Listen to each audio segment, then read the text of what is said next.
سلام عليكم.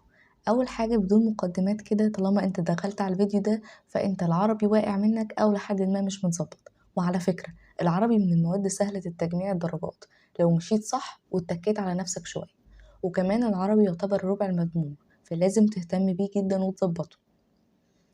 أول حاجة خلينا نقسم فروع العربي، كل فرع لوحده. عندك نحو، قراءة، بلاغة، نصوص وأدب، تعبير وقصة.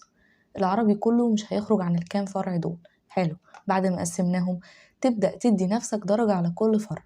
يعني أنا مثلا مستواي في النحو 80%، أما القراءة مستواي فيها 20%، وهكذا. إذا كل فرع تبدأ تدي نفسك عليه درجة تبين فيها مستواك.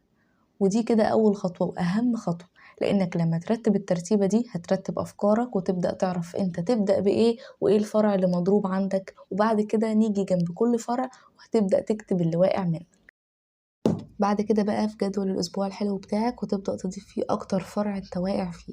يعني أنا قررت النهاردة أظبط العربي، والقراءة هي أكتر حاجة بايظة عندي. حلو، هقسمها على الأسبوع بحيث يوم مثلا أشوف فيديو يعلمني حل القراءة ازاي، اليوم التاني أشوف فيديو يدربني عليها، اليوم التالت مثلا أحل أنا بنفسي. المهم أبدأ أقسم الفرع على الأسبوع بحيث إنه ياخد حقه وما يتكروتش. ودي نقطة مهمة، ما تكروتوش يا جماعة، احنا بنلم مش بنكروت. طب هتقعد قد ايه في الفرع؟ من اسبوع ل10 ايام على حسب الشغل اللي فيه وعلى حسب مستواك انت عامل ازاي. عايزه بقى اكلمكم في حاجه سريعه كده عن الفروع. يعني اهم حاجه تظبط الفرع: النحو شرح مكثف جدا، تجميع نوتس وحل كتير، ما تسيبش سؤال الا لما انت فاهم جه منين. القراءه والنصوص عاوزه فهم كتير وكويس جدا، حد بيشرح كويس. تشوف الحالة مرة واتنين وتلاتة عشان تتدرب وتعرف ازاي بتحل وتتعلم من أخطائك. تتحل كتير القراءة والنصوص، تحلوا كتير عشان تتدربوا.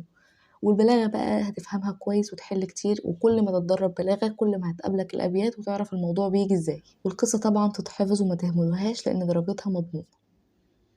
أما بقى التعبير، وده اللي أنا عايزة أركز عليه، إنكم بتهملوه لآخر السنة وتقولوا هيتلم في الآخر.